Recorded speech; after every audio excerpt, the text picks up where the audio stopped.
성가 감사합니다. 저도 오늘 네 번째인데요. 앞으로 3월 한 달 남았는데 자꾸 이렇게 시간이 가면서 나도 여기 등록하고 싶은데 여기 안 목사님이 받아주겠는지 모르겠어요. 당신 너무 나이가 많다고. 오늘 당장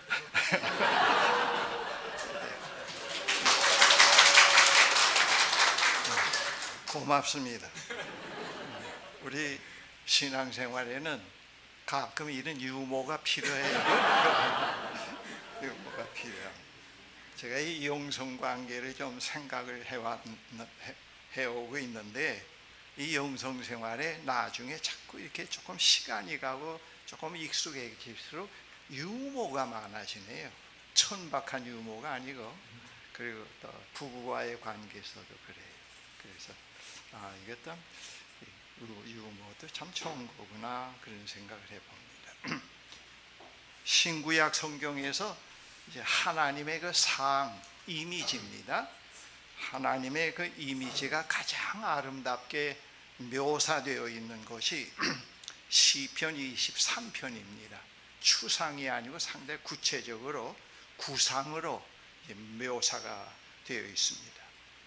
23편에 두 가지의 그 하나님의 상이 나타나 있는데, 하나는 선한 목자상으로서의 하나님, 다른 하나는 나그네를 친절하게 대접하는 인자한 집주인 상으로서의 하나님 상입니다.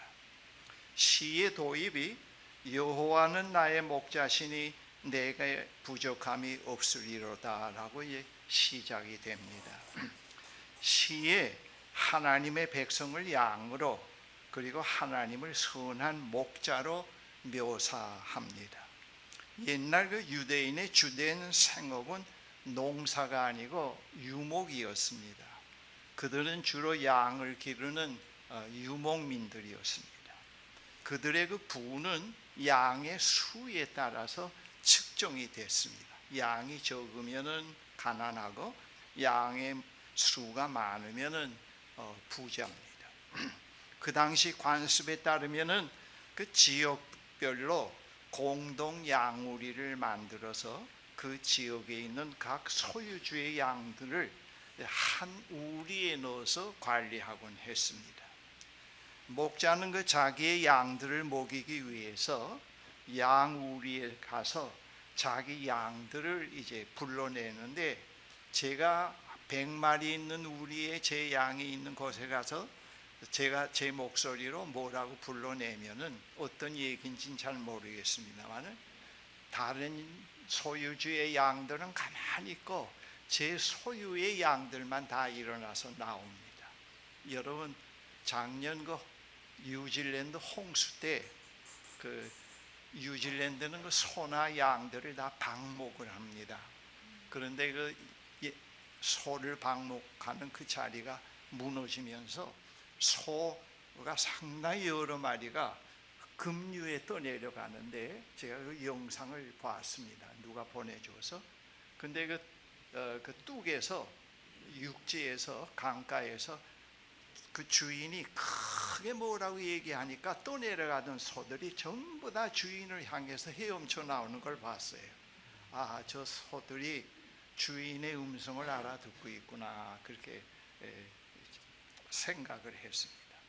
그래서 제가 저 소유의 양들을 불러내는 데에서 말이죠, 그 목초지를 찾아서 마을에서 쉼과 보호로부터 멀리 떠나서 그 장기간 광야의 여행길에 오르곤 합니다. 그 인적이 없이 넓은 공간에서 목자와 양떼는 철저히 고립되어 있곤 합니다. 거기에는 강도, 야생 동물, 또 뱀, 갑작스러운 모래 폭풍, 식수의 부족, 언제 굴러올지 모를 바위와 용광로와 같은 무더위는 가장 위협적인 요소들이었습니다. 그러한 상황에서 양에게 최소한의 그 필수품은 음식, 물, 안전, 길을 잃었을 때의 구조, 맹수의 위협으로부터의 보호, 그리고 머물 장소입니다. 이러한 그 필수품은 양 스스로 해결할 수 있는 게 아무것도 없습니다. 이러한 기본적인 것들은 목자를 통해서만 해결될 수 있는 겁니다. 이 시에 여호와는 나의 목자시니 내게 부족함이 없다라고 하는 말은 그러한 그 배경을 깔고 말씀하고 있는 것입니다. 이 시에서 부족함이란 말은 그 결핍이라고 하는 뜻인데요. 여기에는 그 물질적인 차원만이 아닌 영적, 정신적, 심리적 차원을 다 포함하고 있습니다. 먹을 것이 다 있더라도 그 먹을 것을 편안히 먹을 수 있는 가장 안전한 조용한 장소가 안정이 필요했고요.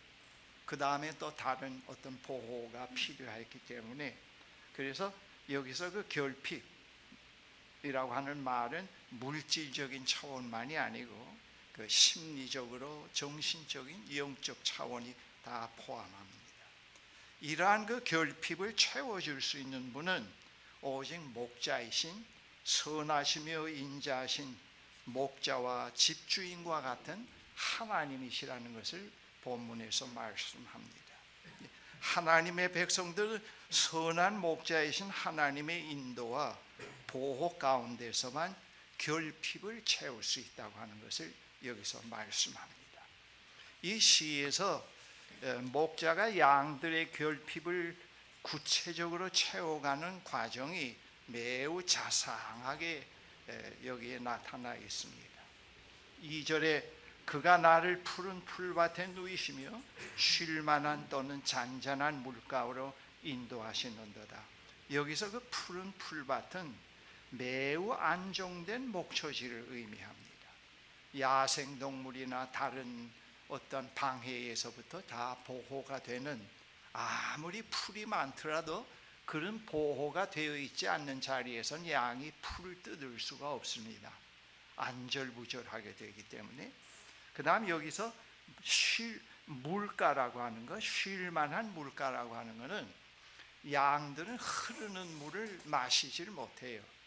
그래서 그 물이 흐르는 개천에서 거기 가서 목자가 그 옆에다가 웅덩이를 파고 물꼬를 다시 터서 그 웅덩이에 물이 들어오게 한 다음에 잘 안정된 물이 된 다음에 양들이 가서 물을 마시게 됩니다. 바로 그런 것을 여기서 배경으로 합니다. 양들은 다른 동물과는 달리 배가 고프거나 목이 마를 때 푸른 목초지와 마실 물이 있어도 주위에 맹수의 위협이 있을 때에는 불안해하며 갈팡질팡하게 됩니다. 목자는 이 사실을 알기에 어떤 대가를 치르고서라도 양들에게 푸른 풀밭, 잔잔한 물가를 제공해 주곤 합니다. 양들은 외부의 모든 위협으로부터 자유로워진 상태에서 최고의 음식과 자신 있게 마실 수 있는 잔잔한 물로 만족을 얻은 후에 양들은 섭취한 풀을 소화시키기 위해서 마침내 자리를 잡고 눕게 됩니다. 목자가 바로 양들을 이렇게 인도해 간다 하는 것을 말씀합니다. 양들에게 제공되는 목초와 물은 절대 필요합니다. 그러나 그러한 것들이 양들이 먹고 마실 수 있는 푸른 풀밭과 잔잔한 물이 되기 위해서는 목자의 세심한 배려와 보호가 있어야 합니다.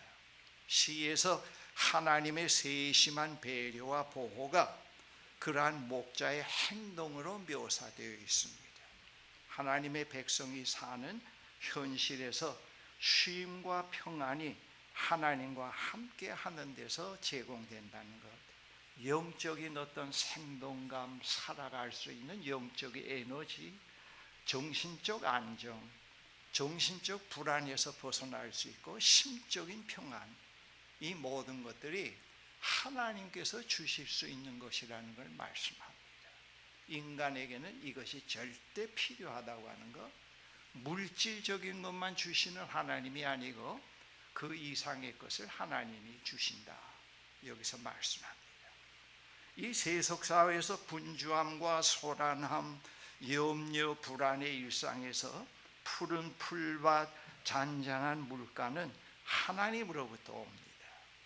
하나님은 물질적 차원의 것만이 아닌 영적 차원의 결핍도 채워줍니다. 하나님에 대한 깊은 동경과 목마름은 단순히 물질적인 만족으로만 채워지질 않습니다. 인간에게는 물질적인 것만이 아닌 영적인 것까지, 정신적인 것까지 필요합니다. 우리 정신적 불안은 안정제를 먹고 어떤 수면제를 먹어서 일시적으로 해결할 수 있다고 생각을 합니다마는, 그러나 근본적인 해결은 참 어렵습니다. 그러나 하나님께서는 이 근본적인 인간의 목마름, 결핍을 채워주신다. 소유가 많고 돈이 많고 먹을 수 있는 성찬과 또 타고 다닐 수 있는 좋은 차가 있고 좋은 어떤 지위가 있다고 해도 인간은 거기에 만족할 수 있는 존재가 아니라 그걸 말해줍니다. 그걸 깨닫고 그 근원지를 바르게 알고 그 근원지로 향해서 그 좀 더 근원적인 그 만족과 그 에너지를 찾게 만드는 것이 바로 교회가 하는 일 가운데 가장 중요한 일입니다.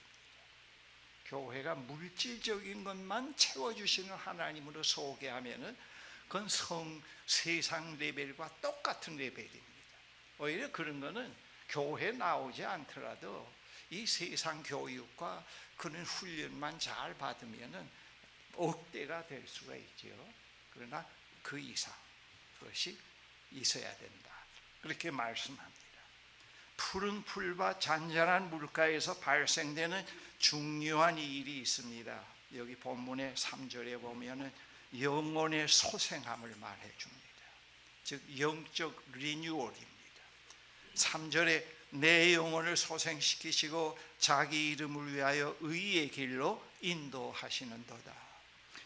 푸른 풀밭, 잔잔한 물가에서 쉼을 통해 무엇을 얻게 되느냐? 영혼의 소생함을 얻게 된다. 그렇게 말합니다. 영혼의 소생함에서 하나님이 기뻐하시는 길이 새롭게 열리게 된다. 욕심과 경쟁 속에서, 피곤함 속에서 생존해 가려고 찾는 길이 아닌 진정 자기가 가야 할 길, 진정 자기가 되어 가야 할 삶의 길이 무엇인가? 그것이 영혼의 소생함을 통해서 이루어진다는 것을 여기서 말해주고 있습니다. 영혼의 소생함에서 하나님이 기뻐하시는 길을 새롭게 발견하게 됩니다. 그리고 그 길로 하나님께서 그의 백성을 인도해 가신다는 것을 말씀합니다. 그리고 이 본문에는 목자의 또 다른 배려가 이 본문에 숨겨져 있는데요.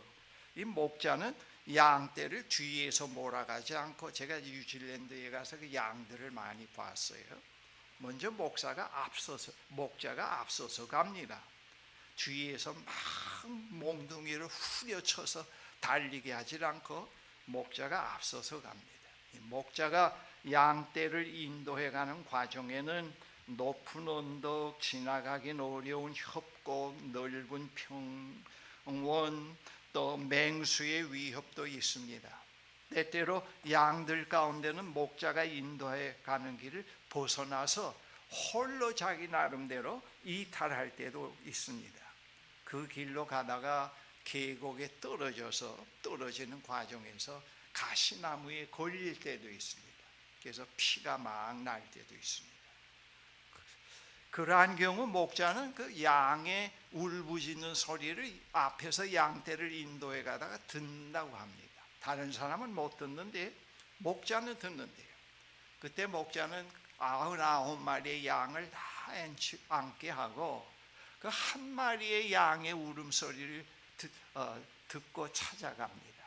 긴 지팡이, 맹수들을 보호해주는, 프로텍트해주는 몽둥이를 들고 찾아갑니다. 찾아가면서 양의 울음소리가 있는 것을 내려다보면 거기에 양이 걸려서 피가 납니다. 그때 목자가 그 긴 지팡이를, 손잡이가 있는 그 지팡이를 양의 목을 걸고 끌어올립니다. 그때 피가 나고 양이 상당히 위기에 처해 있을 때 목자는 품에 품고 또는 어깨에 메고 와서 그 상처를 치료해주고 싸매주고 회복이 될 때까지 기다렸다가 100마리, 99마리와 함께 또 새롭게 출발하게 됩니다. 오늘 이 본문에 그런 것도 숨겨져 있습니다. 목자가 양을 보호한다는 것, 의의 길로 인도한다는 것이 무엇인가 하는 것을 여기서 보여줍니다. 말씀합니다. 선한 목자는 자신의 양떼를 자신의 이름을 위하여 옳은 길로 이끌고, 선한 목자는 자신의 양을 버리는 법이 없고, 시에서 목자의 그러한 깊은 의도를 내 영혼을 소생시키시고 자기 이름을 위하여 의의 길로 인도하시는도다 했습니다. 우리의 일상에 늘 함께 하시는 선한 목자이신 하나님은 그분이 인도하는 길을 잃어버리지 않도록 따르도록 하면서, 또 비록 길을 이탈하여 다른 길로 간다고 해도 찾아내서 다시 제자리에서 목자의 인도를 따르게 합니다. 그 다음에 이 시의 전반부 예언의 마지막 예언에 이런 말씀이 있습니다. 목자가 양들을 인도해가는 과정에는 그 죽음의 그림자가 있는 골짜기가 등장한다는 걸 4절에 말하고 있어요. 내가 사망의 음침한 골짜기로 다닐지라도 해를 두려워하지 않을 것은 주께서 나와 함께 하심이라. 주의 지팡이와 막대기가 나를 안위하시나이다. 여기서 이 사망의 음침한 골짜기라는 그 죽음의 그림자 골짜기를 말합니다. 그것에 어두운 그림자가 있고 깊은 협곡들이 있는 산 사이로 바람이 부는 그런 길들을 말합니다. 이 큰 빌딩처럼 양쪽에 이렇게 큰 바위가 있고 가운데는 3m 내외의 계곡이 있습니다. 그것이 하나의 1m가 아니고 한 8m 되는 계곡입니다. 때때로 바람이 불 때 그 계곡으로 바람이 세게 불어올 때도 있고, 또 맹수가 뛰어들어서 그 계곡으로 뛰어올 수도 있고, 비가 많이 쏟아질 때는 그 계곡에 물이 고여서 막 물이 밀려올 때도 있다는 것을 제가 글을 통해서 읽었습니다. 그러한 표현을 사망의 음침한 골짜기라고 얘기를 하고 있습니다. 이게 죽음과 흑암의 계곡은 양을 인도해가는 과정 속에서, 양이 걸어가는 과정 속에서 피할 수가 없습니다. 거기에는 우회 도로도 없고 영화와 같은 극적인 탈출도 기대할 수 없는 그런 곳입니다. 이 죽음의 골짜기를 통과해야만 앞으로 나아갈 수 있습니다. 이 골짜기를 통과하고 나면은 또다시 깊은 죽음의 낭떠러지가 있는 것이 아닙니다. 이 골짜기 다음에는 넓은 초원이 전개됩니다. 목자는 양떼를 데리고 이 흑암의 계곡을 통과하게 됩니다. 상당히 여리고에서 이렇게 그런 골짜기를 넘어서는 그런 글을 제가 읽었는데 상당히 실감이 나요. 우리 인간은 자연의 일부이므로 누구나 자신에게 주어진 생의 여정을 이 세상에서 살아가다가 노쇠함으로 또는 사고로, 질병으로 사망의 음침한 골짜기를 통과해야 됩니다. 나는 사망의 음침한 골짜기를 통과하지 않아도 됩니다 하는 사람 손 들어보십시오. 없다고요. 그 시간의 10년 더 빠르냐 10년 더 늦게 가느냐 그것뿐이지 누구나 다 그렇게 가야 됩니다. 그런데 그 사망의 음침한 골짜기를, 죽음의 골짜기를 넘어서야 할 때 제가 많은 사람들을 보는데 그렇게 외로워하고 무서워해요. 특별히 자기를 평생 자기의 내면의 세계를 잘 실현해 가지 못한 사람, 삶을 실현해 하지 못하고 자기 내면의 아이를 갖다가 막 괄시하고 억누르고 외적인 것만 추구했던 사람들 보면 참 그 마지막 죽음의 골짜기를 넘어갈 때 참 무서워해요. 어떤 때는 그 검정 옷을 입은 실루엣들이 막 찾아와서 자기를 삼킨다고 목사님 손을 잡고 기도해 달라고 하는 그런 요청도 있고, 또 어떤 분은 목사님, 내가 지금 하나님이 나를 부르시는데 목사님에게 인사하려고 하는데 좀 빨리 와주세요 하는 그런 분도 있고요. 그런데 여기서 가장 중요한 것은 이 죽음의 골짜기, 외로움의 골짜기를 걸을 때 대부분 공통점이 혼자라고 하는데 문제가 있습니다. 나 홀로. 아내도 남편도 권력도 미모도 정치적 권력, 어떤 자리도 다 필요가 없어요. 그리고 이 사막의 음침한 골짜기 앞에 섰을 때 사람들이 가장 정직해집니다. 그때 쇼를 부리는 사람이 없다고 해요. 그래서 목사가 참 힘들어요. 마지막에 이게 좋은 모습을 보여줘야 되겠는데 목사가 안 죽겠다고 막 할 때는 이 교인들이 볼 때 어떻게 하겠나 그럴 수 있잖아요. 그래서 가장 정직해지는 순간이라. 근데 이 시편에서 아무도 그 어떤 것도 함께 할 수 없는 그 시간에 지금까지 나와 동행해 오신 선한 목자이신 하나님이 내 옆에 손을 잡고 있다는 걸 말해 줍니다. 그리고 그 사망의 골짜기를 함께 건넨다고. 그리고 그분이 영원한 시간으로 나를 인도해 주신다고 하는 것을 이 시편 23편에서 말씀합니다.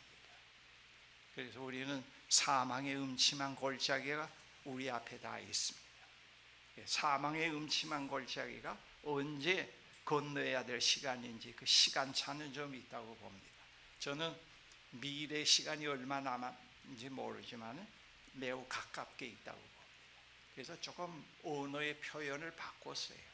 나는 매일매일 천국 비자를 기다리면서 산다, 그렇게 생각합니다. 그 비자가 올 때 아멘하고 기쁨으로 받아들일 수 있게 해달라고 기도를 합니다. 그 사망의 음침한 골짜기를 넘어설 수 있게 해달라고 기도합니다. 그 무덤이 아니고요, 저 스올의 골짜기가 아니고 영원하신 하나님이 계시는 시간으로 내가 간다 하는 것을 늘 묵상합니다. 그 다음에 그 시의 후반에서 이야기의 흐름이 목자와 양에 대한 거에서부터 주인과 손님이 함께하는 축제의 의미로 연회로 전환이 됩니다. 5절에 주께서 내 원수의 목전에서 내게 상을 차려주시고 기름으로 내 머리에 부으셨으니 내 잔이 넘치나이다. 권세가 있고 돈이 많은 사람들이 사람이 연회를 베풀고 많은 사람들을 초청을 합니다.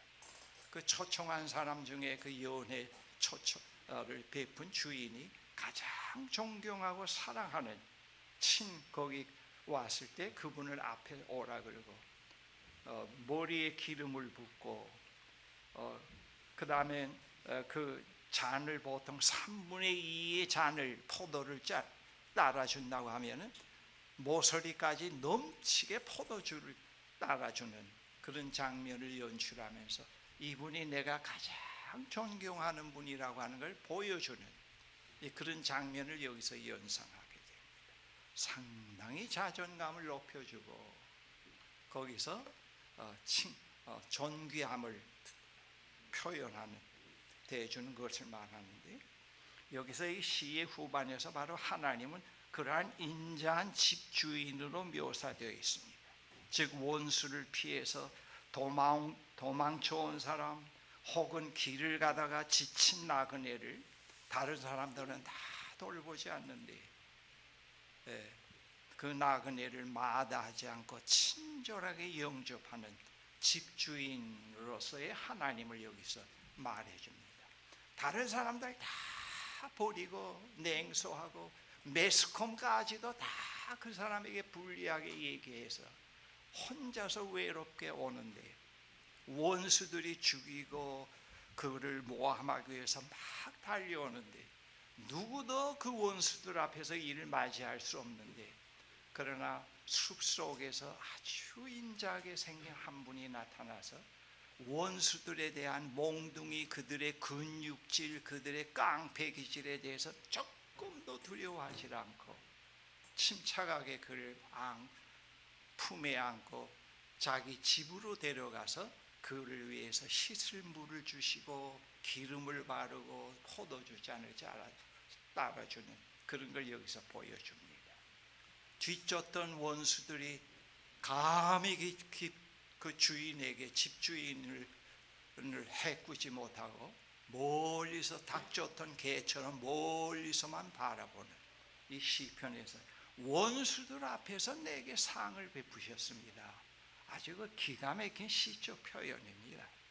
원수들 앞에서 나를 맞아주시는, 집주인은 원수를 피해 도망쳐온 손님을 뒤쫓아오는 원수들의 위협이나 보복을 조금도 개의치 않고 친절하게 맞이해 줍니다. 시인은 그의 삶에서 그러한 분으로서의 하나님을 늘 경험했습니다. 이 시인은 하나님 앞에 설 때마다 자존감이 생겨나고 삶의 의욕이 생겨나고 열등감에서 해방이 되고 자기 존재의 존귀함을 물질이나 권력에서 찾지 않고 하나님 앞에서 새롭게 자기 존재의 존귀함을 느끼게 되는, 찾게 되는 그런 삶의 새로운 경험을 여기서 얘기를 해줍니다. 이게 실제라. 제가 성장 과정에서도 공부 못해서 자꾸 이렇게 하고 또 학교 자꾸 옮기면서 열등감이 많아지고, 요즘으로 얘기하면 시위권도 못 드는 작자, 꼬레비 돌고. 그런데 어머니 앞에 서면은 어머니는 아무 얘기도 안 하는데 너는 참 귀한 아들이야. 내가 너를 사랑해. 하나님이 너를 꼭 이 다음에 좋은 사람으로 만들어 주실 거야. 아무 말씀도 안 하는 어머니라고 하는 큰 사랑의 거울 앞에서 그런 것이 자꾸 무언의 언어로 다가오곤 해서 새로운 용기를 갖곤 했습니다. 어머님은 저에게 삶을 일깨워주는 상당히 긍정적인 거울입니다. 그래서 어머님을 통해서 그런 경험을 했습니다. 사람 구실 못하는 것이 아니고 나는 부족하지만은 이 다음에 능히 살아갈 수 있다는 그런 확신을 어머님을 통해서 제가 얻곤 했습니다. 그래서 제가 목사가 되고 나서는 어떤 사람도 내 앞에 섰을 때 삶의 새로운 의욕을, 엔카리지를 갖게 만드는 목사가 되어야 되겠다. 돈 많은 사람, 얼굴 잘생긴 사람만 칭찬하고 돈 없고 좀 모자라는 사람 내 앞에 섰을 때 나야 돌보지도 않는 그런 목사가 되면 안 되겠다 생각을 합니다. 예. 그래, 하나님은 말로 신분 고하를 막론하고 대해줘요. 그래서 하나님 앞에 뭘 됐다고 뭐 좀 낫다고 비교해서 우쭐내면 하나님은 그걸 인정하지 않아요. 하나님 앞에 섰을 때는 언제나 내가 나로서 자신을 보게 됩니다. 그러면서도 내가 나로서의 삶을 찾아가게 되는 것이 이 기독교 신앙의 위대성인 것 같아요. 이게 실제로 되어지는 겁니다. 되어지는 거. 하나님 우리의 성공에도 눈여겨보고 거기에 빨려들지 않고, 우리의 권력에도 하나님은 거기에 빨려들지 않고, 하나님은 그걸 다 필요로 하지 않는 하나님. 오직 내가 나로서 서게 만들고 나의 길을 걷게 만드시는 그런 하나님이십니다. 여러분, 그 하나님을 우리가 믿고 있어요. 네, 그 하나님. 그 다음에 시의 결론이 이러합니다. 6절에 내 평생의 선하심과 인자하심이 반드시 나를 따르리니 내가 여호와의 집에 영원히 살리로다. 이 시의 마지막 결론입니다. 이 하나님의 백성들은 하나님의 현존을 떠나서는 살 수 없다 그겁니다. 양들의 움직임에는 반드시 목자의 인도함이 있습니다. 목자의 인도함이 함께 하지 않고는 양들이 살아갈 수 없습니다. 목자와 함께 움직이는 양들에게는 푸른 풀과 잔잔한 물가, 편히 쉴 수 있는 안정된 장소가 있고요. 협곡에도 목자가 함께 하고요. 맹수들의 위협에도 목자가 함께 합니다. 우리가 이 현실에서 살아갈 때 하나님의 백성들의 생은 홀로 외롭게 생의 여정을 걷는 나그네 길이 아니라는 걸 말해줍니다. 그들의 여정에 필요한 것들을 공급해 주시는 선하신 목자이신 하나님, 돌보시고 어떤 위협이나 비방에도 개의치 않으시고 그의 사랑하는 자녀들에게 자비를 베푸시는 주인으로, 사랑의 하나님으로 함께 계신다는 겁니다. 이런 하나님을 두고 내가 어디에 가겠느냐 그 말이에요. 이 하나님의 인자하심 속에 벗어나서 내가 어디 가서 살겠느냐? 너 예수 하나님 안 믿지? 너 이런 친구 만나봤니? 너 이런 부모 있니? 이런 스승 있니? 이런 스승을 어떻게 안 믿겠니? 그렇게 얘기할 수 있단 말이에요.